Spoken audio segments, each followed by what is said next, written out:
Hello friends, இன்று உலகம் முழுக்க அனைவரும் விரும்பி சாப்பிடும் ஒரு சுவை பொட்டேட்டோ சிப்ஸ். ஆனால் இதன் பிறப்பு ஒரு சிறிய கோபத்தில் இருந்ததான் என்று சொன்னால் நம்புவீங்களா?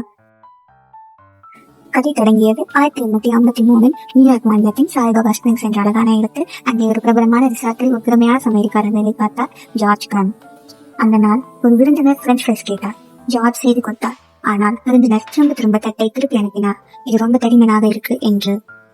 மீண்டும் மீண்டும் குறை சொல்லும் விருந்தினரால் சற்று கோபமடைந்த ஜார்ஜ், இப்போ பார்ப்போம் என்று மனதில் நினைத்தார். அவர் மிகவும் மெல்லிய துண்டுகளாக உருளைக்கிழங்கை நறுக்கி எண்ணெயில் போட்டு உடைத்தார். குறுக்கூர் என சத்தம் வருகிறது. தட்டில் வைத்து விருந்தினரிடம் கொடுத்தார். விருந்தினர் சுவைத்தார். முகத்தில் சிரிப்பு மலர்ந்தது. இது அற்புதம் என்று சொன்னார். அந்த விருந்தினர் வேறு யாரும் இல்லை, புகழ்பெற்ற தொழிலதிபர் கார்னேலியன் வாண்டர்பில்ட்.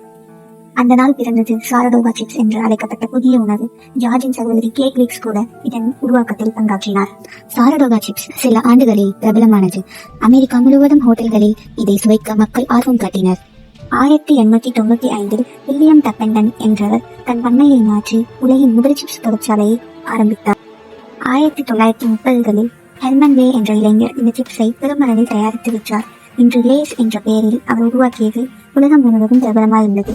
ஒரு சிறிய கோபத்தில் பிறந்த கண்டுபிடிப்பு இன்று கோடிக்கணக்கான மக்களை மகிழ்ச்சியாக்குகிறது. இதுவே பொட்டேட்டோ சிப்ஸ் சுவையான கதை. இந்த மாதிரி யூஸ்ஃபுல்லான வீடியோஸை பார்க்கறதுக்கு மறக்காம நம்மளோட எவ்ரிதிங்ஸ் ஃபுட் சேனலை சப்ஸ்கிரைப் பண்ணிடுங்க.